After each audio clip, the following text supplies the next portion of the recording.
This is part 3 of 3 on Reed's case 641, the distal buccal root. We've done the mesiobuccal and palatal roots. And the procedure was pretty much the same on all the 3 roots, although Reed did use a different protocol on the distal buccal and palatal roots. If you recall, he used the Endoactivator with Triton, and in the distal buccal and palatal, he used EDTA and Q-Mix separately after instrumentation. He used the SmartLight Pro Endoactivator as the activator. I got the tooth in broken pieces, and that's the distal buccal root, I believe. So we processed it as we normally do, split it sagittally, and then examined it. And using the stitched approach, when you go into the Google group, you can look for the stitched images, and you can manipulate those images and look at the entire sections under various powers. So hopefully this gives your pattern recognition a little boost. I thought I'd cover just a few little things before we actually go into the stitching.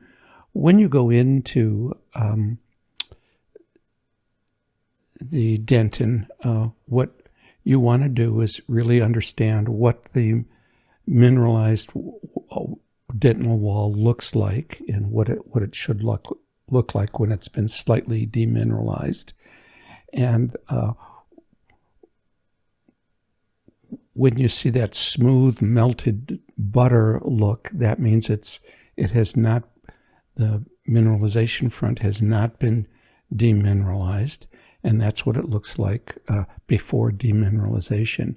And then in the circular area, you can see that demineralization has started. So when you look at images like this, you look for that smooth melted cheese look to it, and that's incomplete demineralization. And then when there's predentin involved, you get these structures that are fibrillar in nature. They look like bacterial morphotypes, actually, but it's actually the predentin that's being demineralized. So you'll want to learn to recognize that because it's very easy to confuse it with bacterial morphotypes. Here you can see all kind of layers of demineralization. Only no demineralization, slight demineralization, and a lot of demineralization. So when you go into the higher power ones, you can use that pattern recognition to advantage and get a sense for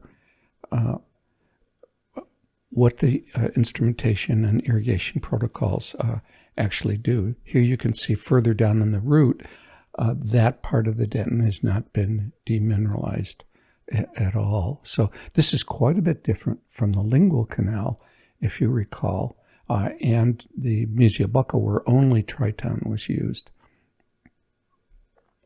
We don't have those cells that we had in the palatal, the mesenchymal cells.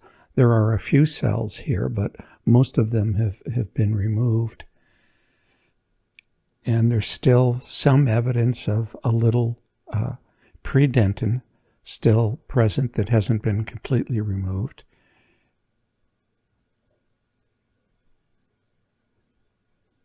And here you can see considerable demineralization at the demineralized front, but the peritubular dentin still looks intact, so that hasn't been demineralized.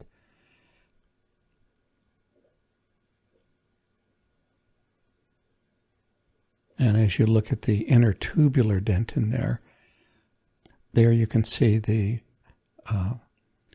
effect of the irrigants on the predentin, where those chalcospheroids from the predentin are still present, masquerading as bacterial morphotypes, really. And there you can see the peritubular dentin has not been completely demineralized. So those proteoglycans and glycosaminoglycans are still heavily mineralized there, but obviously starting to be demineralized.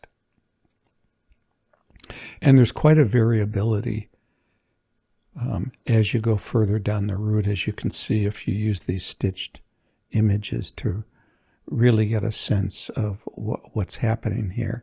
And here you can see the chalcospheroids from the predentin being mostly demineralized, but the ones that aren't demineralized are left over and left on the surface of the mineralization front. And these are the remnants of the predentin.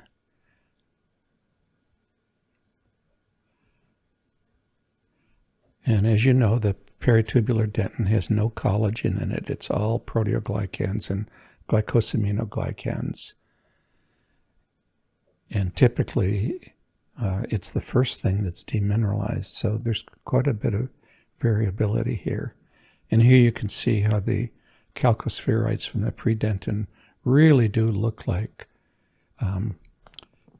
bacteria. So that's the case. Hope the stitched images help you and you get better with your pattern recognition.